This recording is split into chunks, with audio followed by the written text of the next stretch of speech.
Honorable Chief Justice of India, Sri N.V. Ramanna ji, Justice Sri U.U. Lilith जी, देश के कानून मंत्री श्री किरण रिजिजू जी, राज्य मंत्री प्रोफेसर S.P. सिंह बघेल जी, राज्यों के सभी आदरणीय मुख्यमंत्रीगण, lieutenant governors of UTs, honourable जजेस of the Supreme Court of India, chief justice of high courts, distinguished guests, उपस्थित अन्य सभी महानुभाव, देवी और सज्जनों,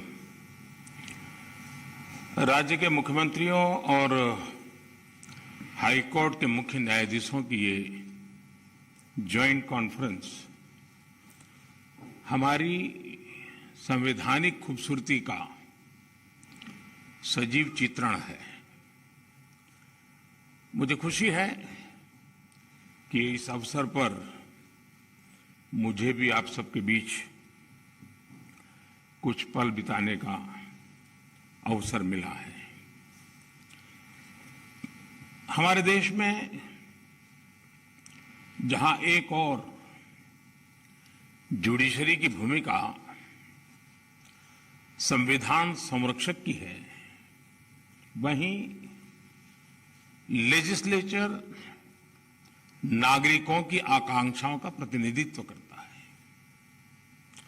मुझे विश्वास है कि संविधान की इन दो धाराओं का ये संगम, ये संतुलन देश में प्रभावी और समयबद्ध न्याय व्यवस्था का रोडमैप तैयार करेगा। मैं आप सभी को इस आयोजन के लिए हृदय से शुभकामनाएं देता हूं। साथियों, मुख्यमंत्रियों और मुख्य न्यायाधीशों की ज्वाइंट कॉन्फ्रेंस पहले भी होती आई है और उनसे हमेशा देश के लिए कुछ न कुछ नए विचार भी निकले हैं। लेकिन ये इस बार ये जो आयोजन अपने आप में और भी ज्यादा खास है। आज ये कॉन्फ्रेंस एक ऐसे समय में हो रही है जब देश अपनी आजादी का अमृत महोत्सव मना रहा है। आजादी के इन 75 सालों ने जुडिशरी और एग्जीक्यूटिव दोनों के ही रोल्स और रिस्पांसिबिलिटीज को निरंतर स्पष्ट किया है। जहां जब भी जरूरी हुआ, देश को दिशा देने के लिए ये रिलेशन लगातार इवॉल्व हुआ है। आज आजादी के अमृत महोत्सव में जब देश नए अमृत संकल्प ले रहा है, नए सपने देख रहा है, तो हमें भी भविष्य की तरफ देखना होगा। 2047 में जब देश अपनी आजादी के 100 साल पूरे करेगा, तब हम देश में कैसी न्याय व्यवस्था देखना चाहेंगे। हम किस तरह अपने जुडिशियल सिस्टम को इतना समर्थ बनाएं कि वो 2047 के भारत की आकांक्षाओं को पूरा कर सके, उन पर खरा उतर सके। ये प्रश्न आज हमारी प्राथमिकता होना चाहिए।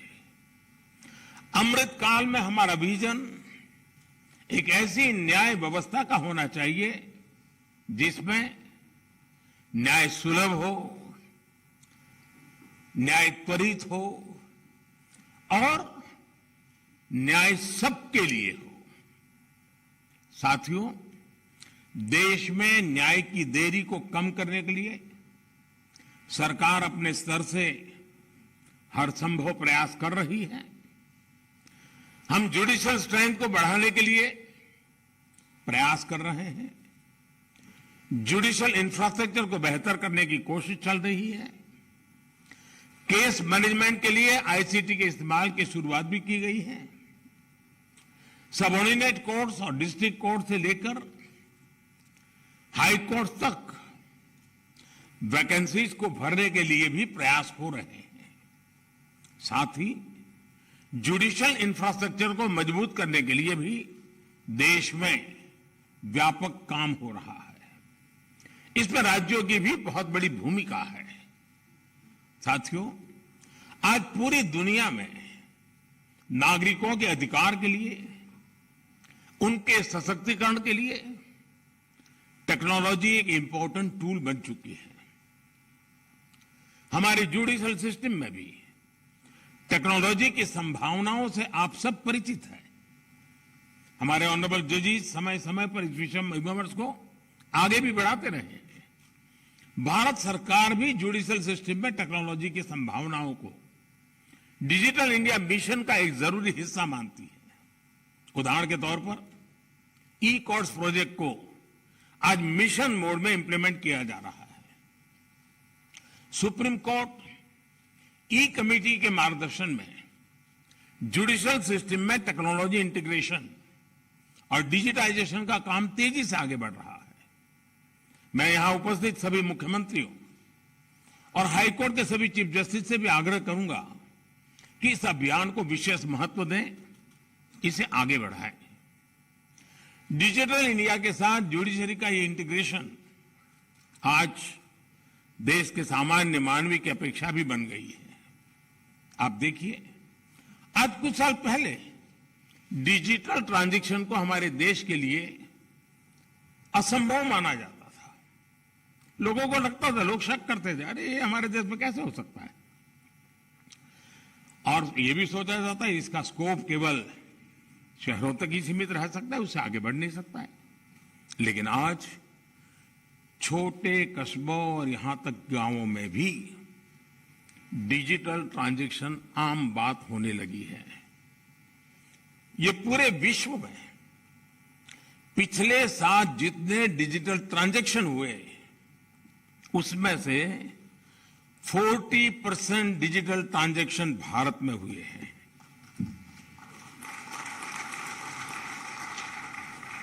सरकार से जुड़ी वो सेवाएं जिनके लिए पहले नागरिकों को महीनों ऑफिस के चक्कर काटने पड़ते थे, वो अब मोबाइल पर अवेलेबल हो रही है। ऐसे में स्वाभाविक है जिस नागरिक को सेवाएं और सुविधाएं ऑनलाइन उपलब्ध हो रही हैं, वो न्याय के अधिकार को लेकर भी वैसे ही अपेक्षाएं करेगा। साथियों, आज जब हम टेक्नोलॉजी और फ्यूचरिस्टिक अप्रोच की बात कर रहे हैं तो इसका एक important aspect tech friendly human resources भी है। टेक्नोलॉजी आज युवाओं के जीवन का स्वाभाविक हिस्सा है। यह हमें सुनिश्चित करना है कि युवाओं की एक्सपर्टाइज, उनकी प्रोफेशनल स्ट्रेंथ कैसे बने। आजकल कई देशों में लॉ यूनिवर्सिटीज में blockchain, electronic discovery, cyber security, robotics, artificial intelligence और बायो एथिक्स जैसे विषय पढ़ाए जा रहे हैं। हमारे देश में भी legal education in international standard के मुताबिक हो, यह हम सबकी जिम्मेदारी है। इसके लिए हमें मिलकर प्रयास करने होंगे।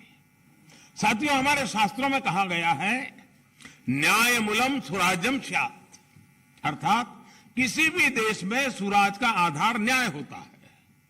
इसलिए न्याय जनता से जुड़ा होना चाहिए, जनता की भाषा में होना चाहिए। जब तक न्याय के आधार को सामान्य मानवी नहीं समझता, उसके लिए न्याय और राजकीय आदेश में बहुत फर्क नहीं होता है। मैं इन दिनों सरकार में एक विषय पे थोड़ा दिमाग खपा रहा हूं। दुनिया के कई देश ऐसे हैं कि जहां कानून बनाते हैं तो एक तो लीगल टर्मिनोलॉजी में कानून होता है, लेकिन उसके साथ एक और कानून का रूप भी रखा जाता है जो लोक भाषा में होता है, सामान्य मानवी की भाषा में होता है, और दोनों मान्य होते हैं। और उसके कारण सामान्य मानवी को कानूनी चीजों को समझने में न्याय के दरवाजे खटखटाने की जरूरत नहीं पड़ती है। हम कोशिश कर रहे हैं कि आने वाले दिनों में हमारे देश में भी कानून एक पूरी तरह लीगल टर्मिनोलॉजी हो, लेकिन साथ साथ वही बात सामान्य व्यक्ति की समझ में आए उस भाषा में, और वो भी दोनों एक साथ असेंबली में या पार्लियामेंट में पारित हो, ताकि आगे चल करके सामान्य मानवी उसके आधार पर अपनी बात रख सकता है। दुनिया के कई देशों में ये परंपरा है। अभी मैंने एक टोली बनाई है, वो उसका अध्ययन कर रही है। साथियों, हमारे देश में आज भी हाई कोर्ट्स और सुप्रीम कोर्ट की सारी कार्यवाही इंग्लिश में होती है, और मुझे अच्छा लगा सीजेआई ने स्वयं ने इस विषय को स्पर्श किया। तो कल अखबारों को पॉजिटिव खबर का अवसर तो मिलेगा अगर उठा ले तो।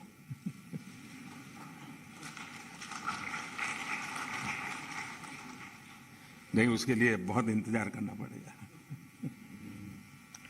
साथियों, एक बड़ी आबादी को न्यायिक प्रक्रिया से लेकर फैसलों तक को समझना मुश्किल होता है। हमें इस व्यवस्था को सरल और आम जनता के लिए ग्राह्य बनाने की जरूरत है। हमें कोर्ट्स में स्थानीय भाषाओं को प्रोत्साहन देने की जरूरत है। इससे देश के सामान्य नागरिकों का न्याय प्रणाली में भरोसा बढ़ेगा, वो उससे जुड़ा हुआ महसूस करेगा। अब इन समय हम एक कोशिश कर रहे हैं कि टेक्निकल एजुकेशन और मेडिकल एजुकेशन मातृभाषा में क्यों नहीं होना चाहिए। हमारे बच्चे जो बाहर जाते हैं दुनिया की वो भाषा कोशिश करते हैं पढ़ करके फिर मेडिकल कॉलेज की, तो हम हमारे देश में कर सकते हैं। और मुझे खुशी है कई राज्यों ने मातृभाषा में टेक्निकल एजुकेशन, मेडिकल एजुकेशन के लिए कुछ इनिशिएटिव लिए हैं। तो आगे चल करके उसके कारण गांव का गरीब का बच्चा भी जो भाषा के कारण रुकावटें महसूस करता है, उसके लिए सारे रास्ते खुल जाएंगे। और ये भी तो एक बड़ा न्याय है, ये भी एक सामाजिक न्याय है। सामाजिक न्याय के लिए न्यायपालिका के तराजू तक जाने की जरूरत नहीं होती है। सामाजिक न्याय के लिए कभी भाषा भी बहुत बड़ा कारण बन सकती है। साथियों, एक गंभीर विषय सामान्य आदमी के लिए कानून की पेचीदगियां भी है। 2015 में हमने करीब 1800 ऐसे कानूनों को चिन्हित किया था जो अप्रासंगिक हो चुके थे। इनमें से जो केंद्र के कानून थे, ऐसे 1450 कानूनों को, 1450 कानूनों को हमने खत्म किया। लेकिन राज्यों की तरफ से केवल 75 कानून ही खत्म किए गए हैं। मैं आज सब आदरणीय मुख्यमंत्रीगण यहां बैठे हैं, मैं आपसे बहुत आग्रह करता हूं कि अपने राज्य के नागरिकों के अधिकारों के लिए, उनकी ईज ऑफ लिविंग के लिए आपके यहां भी ये कानूनों का इतना बड़ा जाल बना हुआ है, कालबाह्य कानूनों में लोग फंसे पड़े हैं, उन कानूनों को निरस्त करने की दिशा में आप कदम उठाइए। लोग बहुत आशीर्वाद देंगे जी।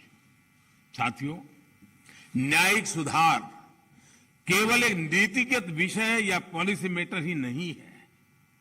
देश में लंबित करोड़ों केसेस के लिए पॉलिसी से लेकर टेक्नोलॉजी तक हर संभव प्रयास देश में हो रहे हैं, और हमने बार बार इसकी चर्चा भी की है। इस कॉन्फ्रेंस में भी आप सब एक्सपर्ट्स इस विषय पर विस्तार से बात करेंगे ही, ये मुझे पूरा विश्वास है। और मैं शायद बहुत लंबे अरसे तक इस मीटिंग में बैठा हुआ हूं। शायद जजेस को ऐसी मीटिंग में आने का जितना अवसर मिला होगा उससे ज्यादा मुझे मिला है, क्योंकि मैं कई वर्षों तक मुख्यमंत्री के रूप में इस कॉन्फ्रेंस में आता रहता था। अब यहां बैठना मौका आ गया है तो यहां से आता रहता हूं। तो एक प्रकार से मैं इस महफिल में सीनियर हूं।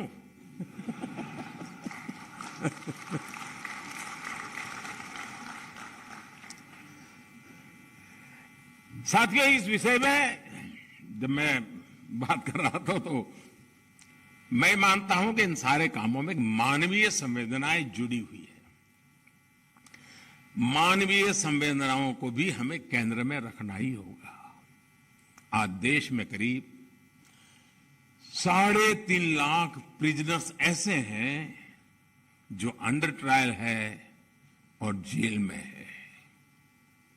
इनमें से अधिकांश लोग गरीब या सामान्य परिवारों से हैं। हर जिले में डिस्ट्रिक्ट जज की अध्यक्षता में एक कमेटी होती है ताकि इन केसेस की समीक्षा हो सके। जहां संभव हो बेल पर उन्हें रिहा किया जा सके। मैं सभी मुख्यमंत्रियों और हाई कोर्ट के जजेस से अपील करूंगा कि मानवीय उन संवेदनाओं और कानून के आधार पर इन मामलों को भी अगर संभव हो तो प्राथमिकता दी जाए। इसी तरह न्यायालयों में और खासकर स्थानीय स्तर पर लंबित मामलों के समाधान के लिए मध्यस्थता, मीडिएशन भी एक महत्वपूर्ण जरिया है। हमारे समाज में तो मध्यस्थता के जरिए विवादों के समाधान की हजारों साल पुरानी परंपरा है। आपसी सहमति और परस्पर भागीदारी ये न्याय की अपनी एक अलग मानवीय अवधारणा है। अगर हम देखें तो हमारे समाज का वो स्वभाव कहीं न कहीं अभी भी बना हुआ है। हमने हमारी उन परंपराओं को खोया नहीं है। हमें इस लोकतांत्रिक व्यवस्था को मजबूत बनाने की जरूरत है। और जैसे चीफ साहब ने ललित जी की तारीफ की, मैं भी करना चाहूंगा। उन्होंने पूरे देश में भ्रमण किया, हर राज्य में गए इस काम के लिए, और सबसे बड़ी बात है कोरोना काल में गए। साथियों, मामलों का कम समय में समाधान भी होता है, न्यायालयों का बोझ भी कम होता है और सोशल फैब्रिक भी सुरक्षित रहता है। हमने इसी सोच के साथ संसद में मीडिएशन बिल को भी एक अम्ब्रेला लेजिस्लेशन के रूप में भी पेश किया है। अपनी रीच लीगल एक्सपर्टाइज के साथ हम मीडिएशन से सॉल्यूशन की विधा में ग्लोबल लीडर बन सकते हैं। हम पूरी दुनिया के सामने एक मॉडल पेश कर सकते हैं।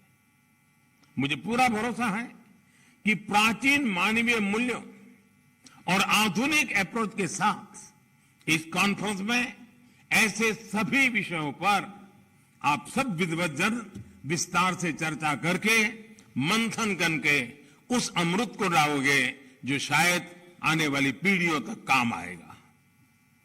इस कॉन्फ्रेंस में जो नए आइडियाज निकलेंगे, जो नए निष्कर्ष निकलेंगे, वो नए भारत की आकांक्षाओं को पूरा करने का माध्यम बनेंगे। इसी विश्वास के साथ मैं फिर एक बार आप सबके मार्गदर्शन के लिए मैं आपका आभारी हूं और मैं सरकार की तरफ से ये विश्वास दिलाता हूं कि देश के न्याय व्यवस्था के लिए सरकारों ने जो करना होगा, चाहे राज्य सरकार हो, केंद्र सरकार हो, वो भरसक प्रयास करेगी ताकि हम सब मिलकर के देश के कोटि कोटि नागरिकों की आशा अपेक्षाओं को पूर्ण कर सके और 2047 में देश जब आजादी के 100 साल मनाए तब हम न्याय के क्षेत्र में भी और अधिक गौरव के साथ, और अधिक सम्मान के साथ, और अधिक संतोष के साथ आगे बढ़े।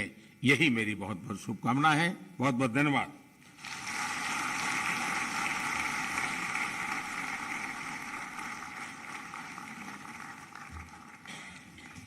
कोटिशः धन्यवाद माननीय प्रधानमंत्री जी, आपकी प्रेरणा के लिए।